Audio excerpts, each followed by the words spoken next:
Hello and welcome to Rural Marketing. And you're watching Simplifying Rural Marketing by Ajay.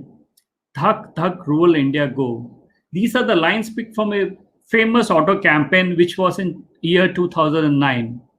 And friends, today we have with us Mr. Sanjeev Shukla, Group CMO, the Mathut Papachan Group.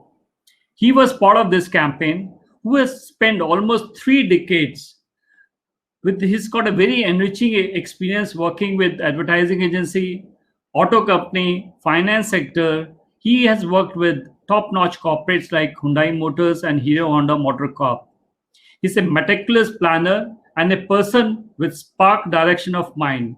I'm pleased to have his with us in our series of rural marketing. Welcome, Sanjeev.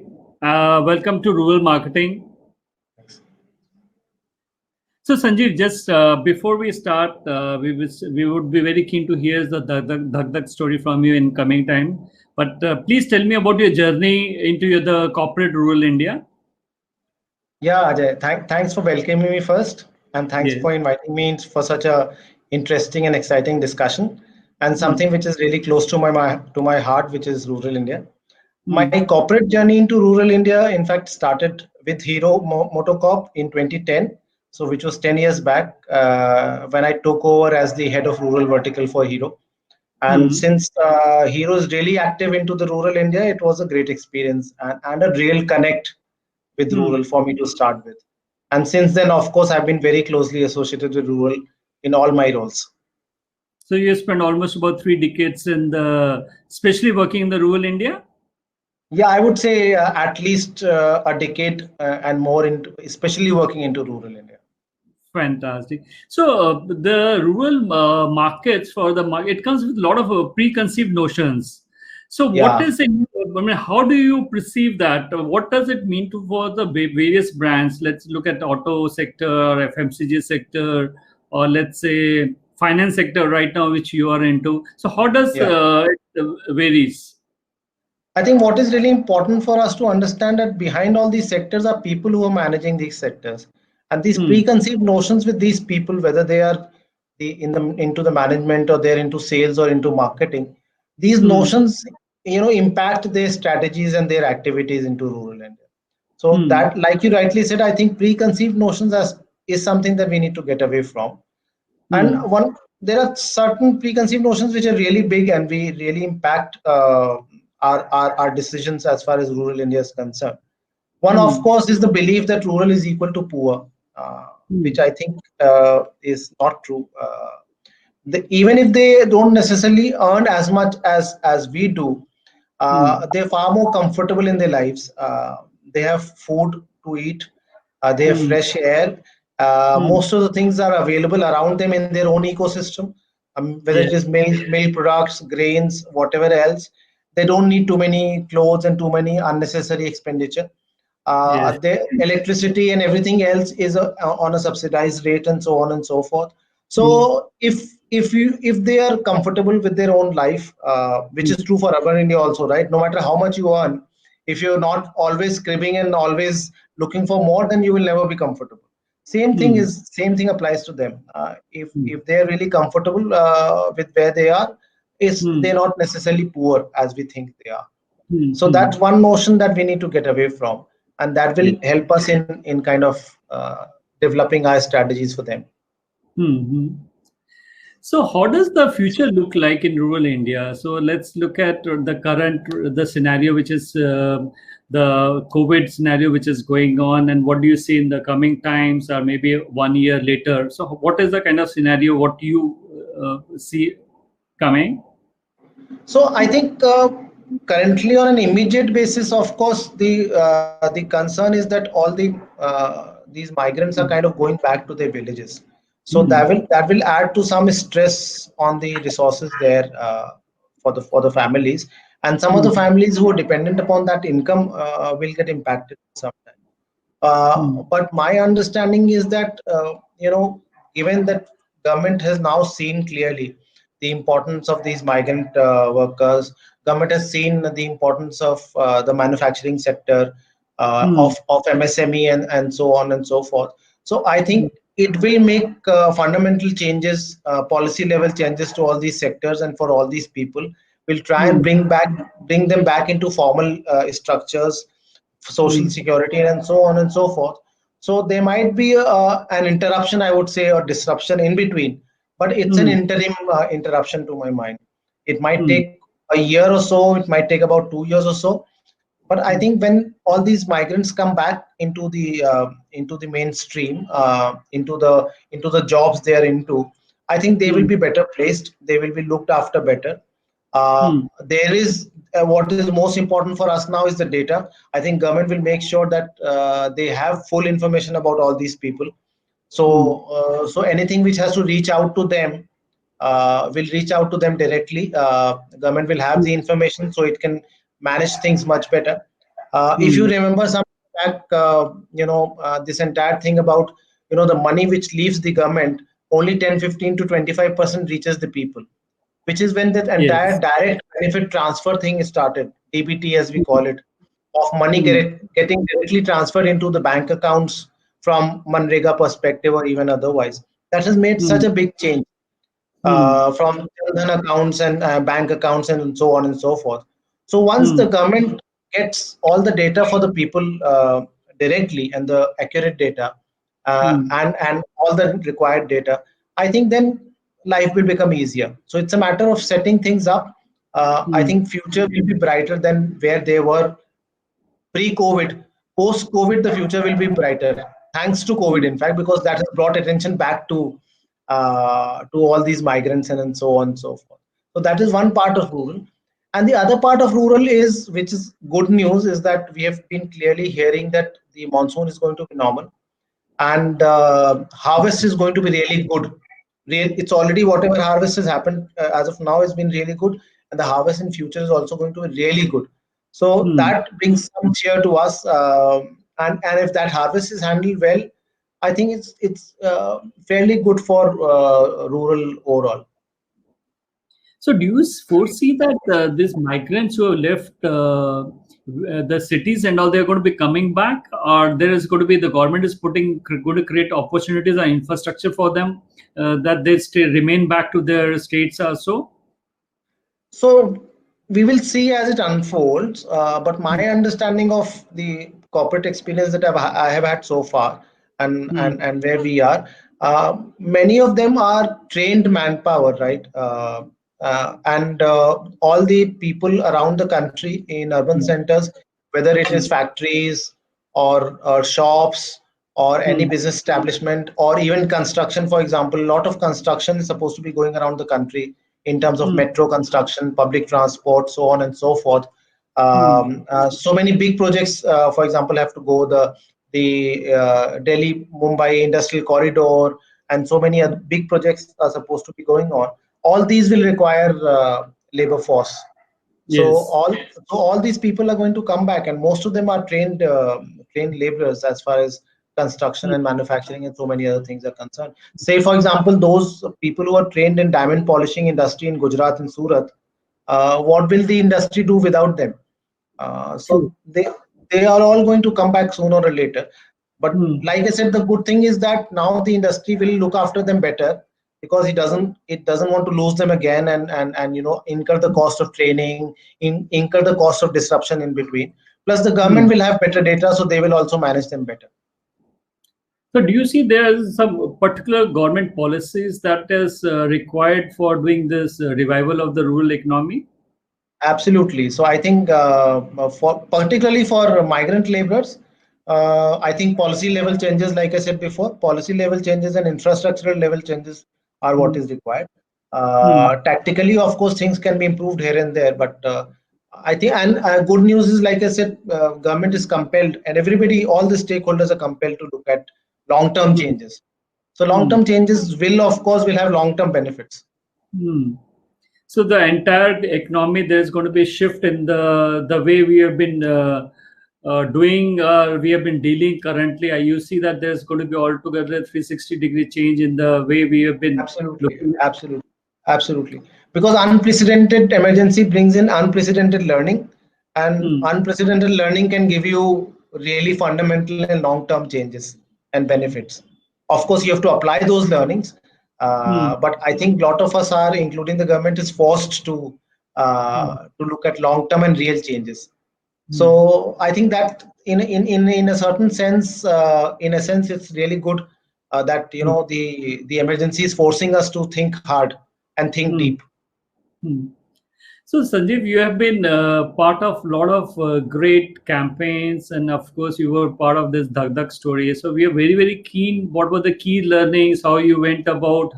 Of course, you were part of the Hyundai also, and you were the initial team with the Hyundai itself, and when the product was being launched. But what really made the difference for this two-wheeler company, and how did they perceive that there's another market which is existing in the country? Yeah, so you're right. So I think the interesting thing is that whether it is urban or poor, as far as people are concerned, there is a Hmm. common understanding which we need to have as marketers or Hmm. as organizations, which is respect the people. So Hyundai did well in the country. Lot of, if you remember, lot of manufacturers, global giants like General Motors and Ford and all that, who they came before Hyundai, but they Huh. really did not succeed. In fact, General Motors has folded up in India and gone back, and Ford Yes. is also tying up with Mahindra and so on and so forth, because they Hmm. didn't really respect the market. They thought they will bring in the cars from outside, just dump them here, transplant that here, and it will do well because they're big names. But that Hmm. doesn't happen. The needs of each market is unique. Hmm. The requirements are unique. Everything is very different from what is there in US or what is there in Europe to India. So you must Hmm. respect the market. You must give everything to the market that you have, which means Hmm. you can develop things, tailor make things for the people here in this Hmm. country itself. Same thing Hmm. is true for rural. Those who want to go into rural must respect the market and not think, okay, I'm coming from the city. Whatever I say, the rural people will accept it and it will be good. And I can sell Yeah. whatever I've been selling there. I have to just bring it here, and it will sell Hmm. and will do really well. I think we need to Hmm. respect the people, their Hmm. needs, their challenges, their struggles, their Hmm. requirements, their Hmm. cash flow, their spend patterns, their Hmm. family life, their cultures, their value Hmm. systems. And Hmm. once you do that, I think, of course, as we all know, India by itself is a huge market, uh, Hmm. and rural being really big in the country, 65-70% is within the country itself is really huge. So Hmm. if you really understand people, with certain commitment and certain determination, and respect them and appreciate them, I think Hmm. the market comes back and respects you and loves you as well. So Hmm. from a brand perspective, the love has to be mutual. Hmm. But how about this Dhak story? How did it the idea came in, and how you went into the market? What are the key things you took in mind, and what were the key learnings while you were doing this campaign? Yeah, so the campaign itself really positions us, as the number one rural brand. But Hmm. behind this campaign, like I said, there was a lot of understanding of what these people, really want, and what they really love. So it Hmm. reflected our love and respect for the rural people, which means it Hmm. reflected that we are actually making things, not making things for the urban people and just transporting it there, but we are actually developing products and services, not just product but services as well, for rural Hmm. India. So it was Hmm. a reflection of, the campaign was a reflection of our thoughts and mindset as far as Hmm. rural India was concerned. And like the story from then on, is has been exponential as far as rural is concerned. They have loved Hero back, and the contribution of rural sales to Hero's growth has been phenomenal. Yeah, And still even till now, there is hardly any challenge to Hero in the rural India. Maruti and I think Hero Honda, almost 50% sales are being contributed from the rural India. Exactly, which is a huge number, It's a huge and which number. and which is a growing number, because as we all know, the uncertainties of urban India are always far more than uncertainties in the rural India. For urban India, we keep saying, VUCA world and so on and so forth. Hmm. I think the changes, the frequency of changes and depth of changes are far less in rural India. They're comfortable with their life. There are challenges there, but they know how to live. they're far more certain about their life versus the urban India. We So every day in urban India face many more challenges, but they are comfortable.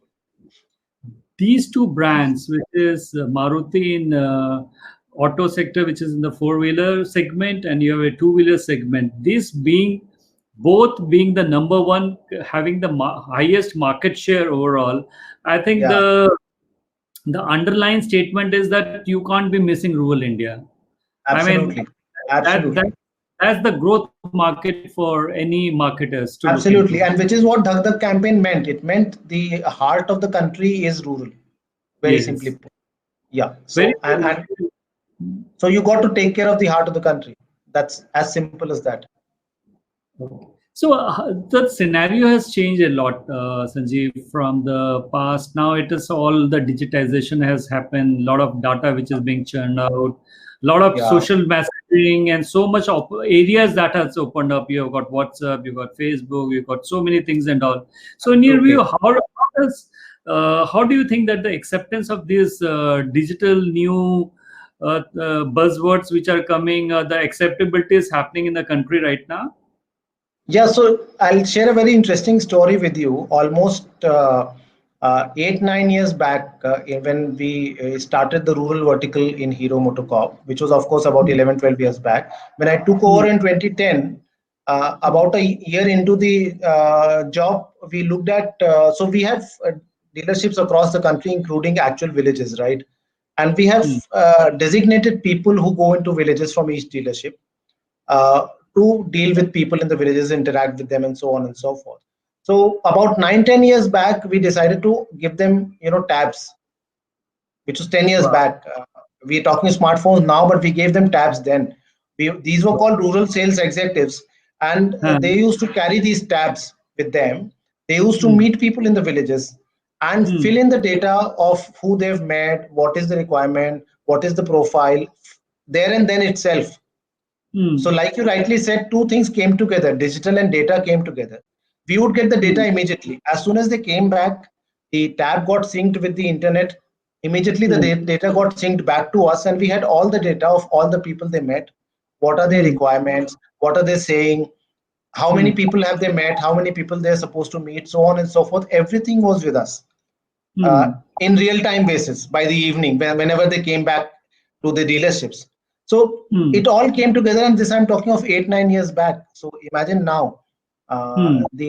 as you know, smartphones and network connectivity and all that have seen exponential growth into rural Yes. India. So it's a great Yes. opportunity. So we were able to connect directly with the people that these our rural sales executives met, because we had all Hmm. their data. So they Hmm. met panchayat people, they met the what we call influencers in the villages, big farmers, and we could connect Hmm. with them directly. We worked out Hmm. programs with them for us Hmm. for them to help us talk about us to all the villages in the villages. So the digitization and data together is a very powerful combination. And how about social media? Any Yeah. So innovations happening, or any brand which is being launched, which is in the country with a lot of innovations, and they know that these are the particular segments, or these are things they need to capture on this entire market scenario? yeah, so the key thing here is that we need to reach out to the people what they're comfortable with. So, for example, Hmm. we have a product which is called 24/7 Express Gold Loan. That gold loan, so let's say, for example, you have gold worth 1 lakh rupees. You go Hmm. to a Muthoot FinCorp branch and deposit the gold, but you Hmm. take a loan of only 50,000 rupees. So you have a what we call as headroom of 50,000 rupees.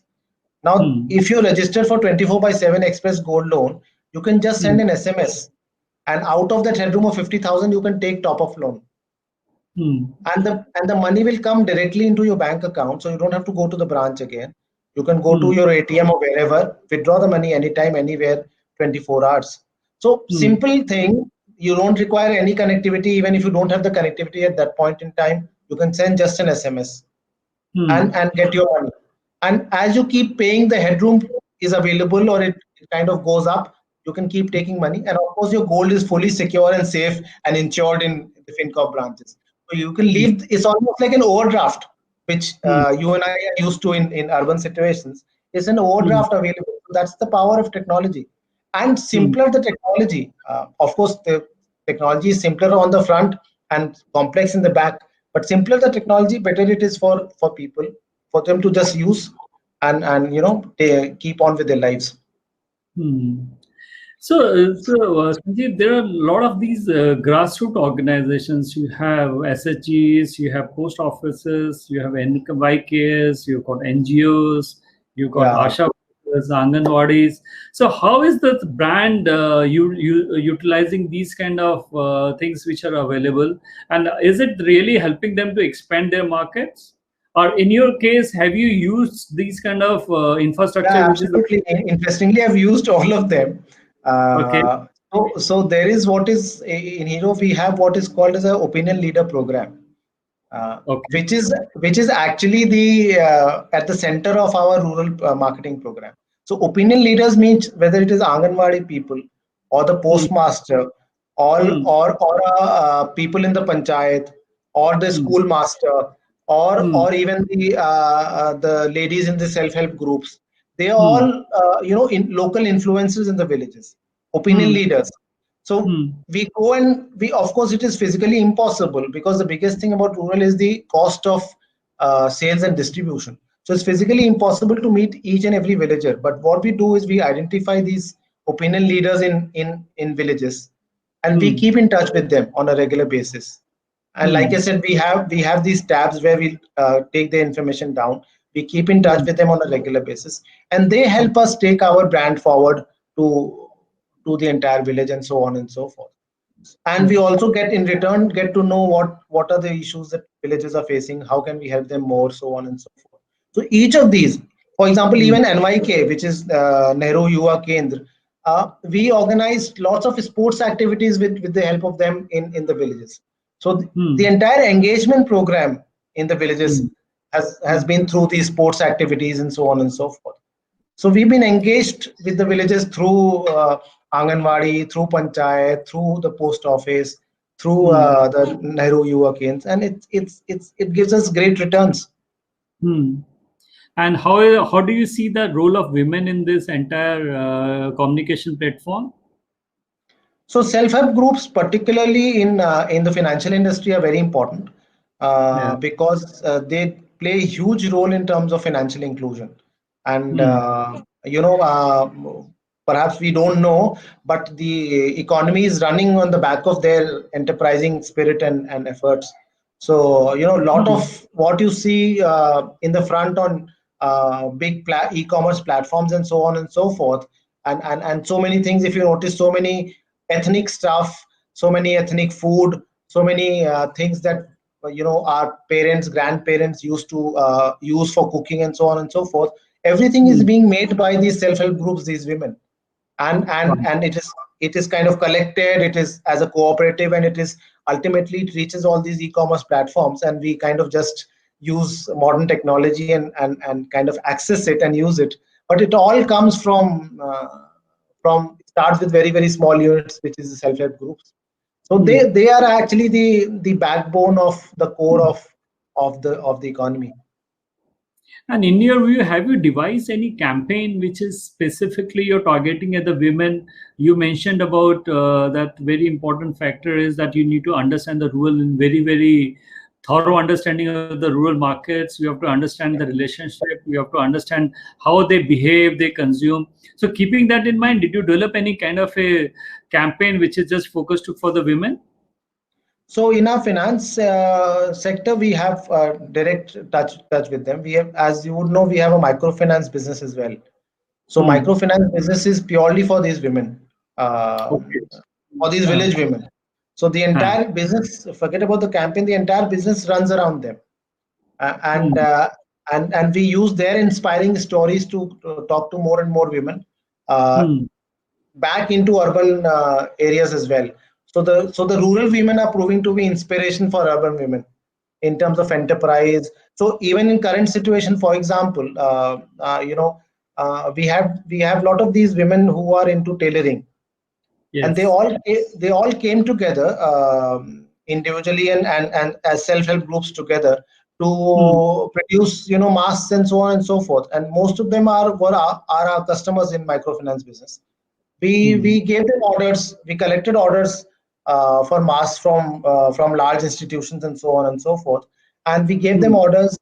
We took the produce, delivered it to these large urban entities. So it was a win-win situation for everyone. So so these women are really the force behind the local economy. So Sanjeev, can you just share some interesting case studies or some success stories? One or two, we were very, very keen to hear from you. You spent almost 3 decades in the markets. You must have done numerous activities, numerous strategies you have built together. Some to this thing which is very, very close to your heart, which you feel that, yes, this people should get inspired with these success stories? Yeah, so from a marketing perspective, one interesting thing that we did is what we used to call, or we call, in fact, service har jagah. So the interesting part, and which is why our hero bikes are so successful, that they don't necessarily require full service for years, but if you regularly maintain them on a regular basis periodically, then you don't really require big service, and you don't have to go to big workshops and so on and so forth. So we had this program called Service Har Jagah, where 2 bikes were specially done up to contain all the requirements of service, which is oil, tools, so on and so forth, for 2 people to sit. They used to go to villages at pre-appointed times and dates on a regular basis, these mobile service champions, and they would make sure through these opinion leaders that I spoke about. So it was an entire integrated effort that, this village, we will go every Monday of twice a month. 2 Mondays we will go to these villages. The first Monday and the third Monday, we will go to this village from 11 o'clock in the morning to 4 o'clock in the evening. So the opinion leaders will know. We'll put up the posters at the Common Services Center or at the Panchayat office and so on and so forth. The opinion leaders will know. They will keep everybody informed. So all those who have bikes, and of course, as you know, we have almost 60-70% market share in the rural India as far as Hero is concerned. So all those who have bikes, they know that these people will come. So they will bring their bikes there. It will get serviced properly with authorized and trained mechanics, with authorized parts and oil and so on and so forth. It will they don't have to go anywhere, so they have to just get out of their house, come. It will take maybe 15, 20, 30 minutes, and then their bike is good for next 2-3 years if they continue to get it serviced from these Service Har Jagah bikes on a regular basis. So this was not necessarily direct selling of bikes, but this was a great enabler in terms of building the brand, huge enabler in building the brand, both from the perspective that Hero is always available, and from the perspective that the bikes continue to do well, and the experience with the bike was good. So the brand got built twice over. So it was a great experience for everyone, for the villagers and for us. But Sanjay, there's a question which comes to my mind immediately while I'm just talking to you is, there are other competitors who are there who have got a lot of deep pockets, right? So why isn't that other brands taking similar learnings? Are there? Why they're not trying to learn from what all things has been done by you? Just leave aside the auto sector. There are other brands also. So in each category, what I foresee is in rural India that automobile, one brand has become the market leader. Similarly, for a two-wheeler, one brand has become. For FMCG, maybe HUL and 1 or 2 brands to become after this. Why aren't there these other brands trying to get into those markets? So what is that? Doesn't keep them away? They don't want to get into that market, or they don't see that there is so much of potential in that particular market? Actually, see, it's a chicken and egg situation, but more importantly, it's each organization and each management has a certain DNA. So you need to, like I said, the key thing about is the fact that the love and respect has to be mutual and genuine. Whether it is in urban India, same question I can repeat in terms of saying why some companies have come to India from outside and have succeeded, and some companies who come from outside equally big or bigger but have not succeeded.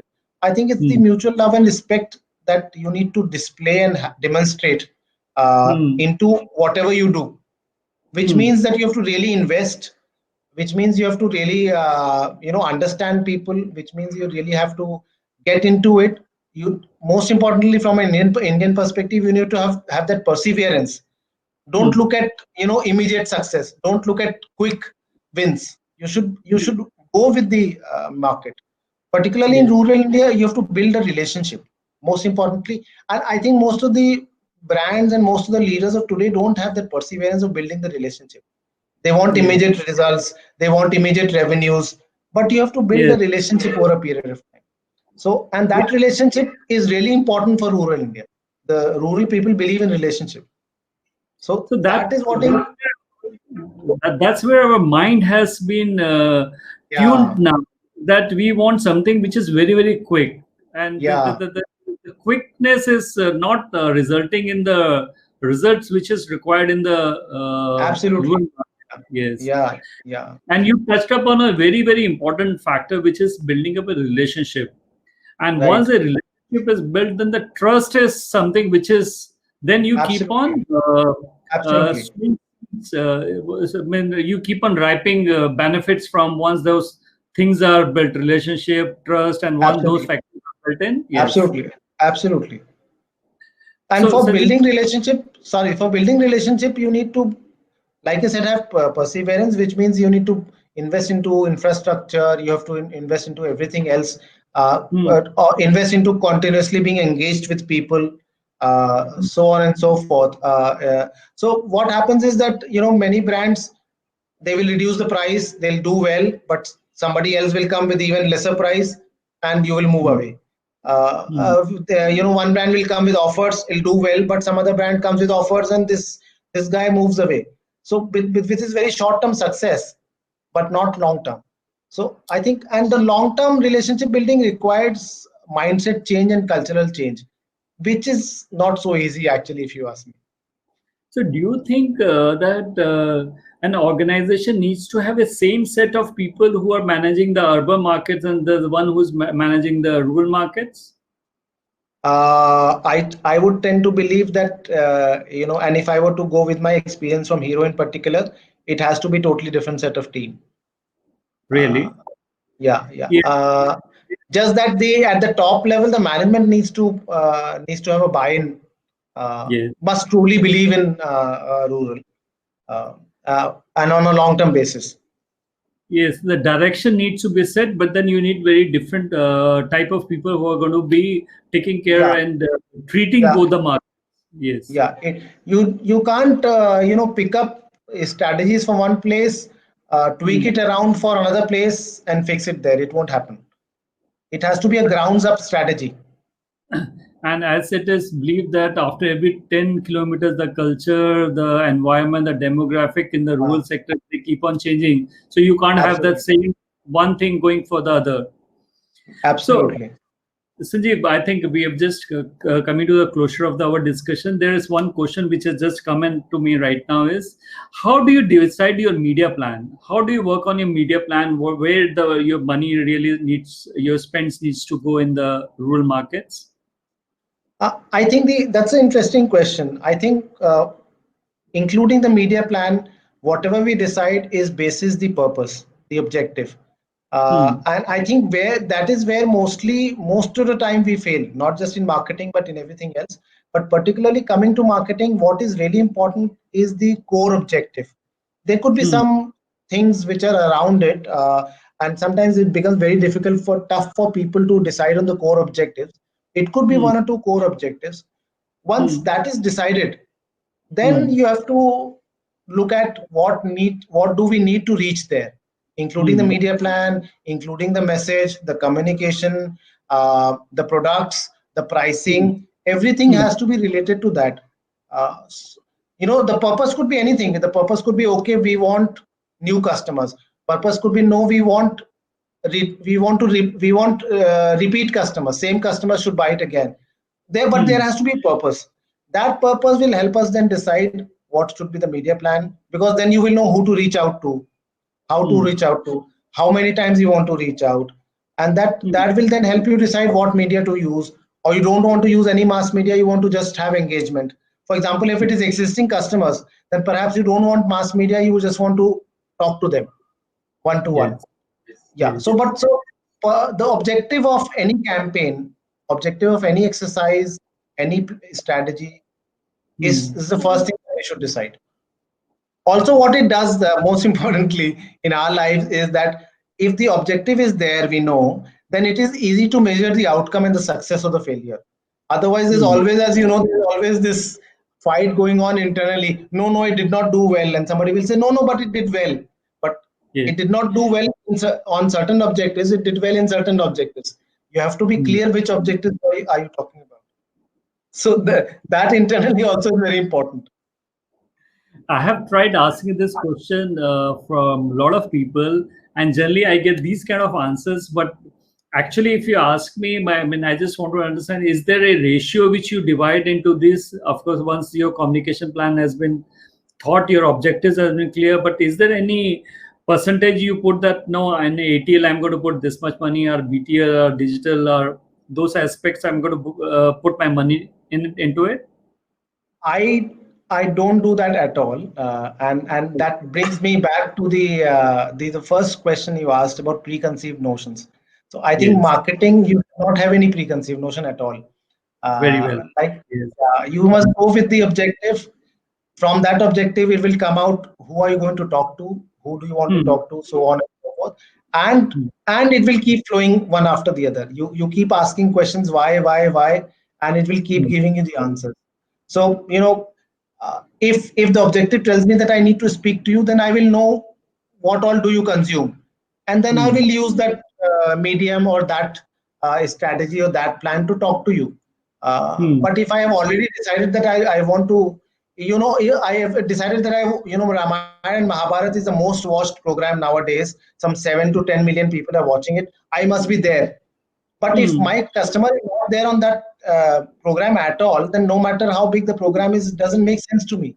So it is good even if I have to reach out to 10,000 people. Maybe I don't have to reach out to 7 million people. So I think what is my objective, and so who do I want to reach out to will ultimately define what proportions are going to work out. And proportions will come out on their own. Maybe, the point is that maybe after, n number of different campaigns for a particular set of objectives, for a particular set of people, you will have a certain idea of what proportions work. True. But still, I think the most interesting part of marketing and the exciting part of marketing is that every day is a different day. So same person like you, same objective might be very different, 2 months back and very different 3 months later. So you should revisit your plan and not just apply the same plan which you had half a year back. So thank you so much, Sanjeev. It was a great interaction, and I think my pleasure, Ajay. Yeah. Key points I could get from this is that you need to build relationship, you need to build trust, you need to understand the market very well, and most importantly, what you addressed about is that there has to be different type of teams who needs to work and undertake these kind of projects. Where a similar team will give you a very, very different opinions, and the objectives will not be met. That's right. Yes. So thank you so much, Sanjeev. My pleasure. Thanks. Talking to you. Friends, don't forget to watch ruralmarketing.in. There are a lot of videos over there where you get a lot of marketing insights. Please subscribe to this channel so that you keep on getting updates on the upcoming videos, and request you all to stay home and stay safe. Thank you and have a nice day. Bye-bye.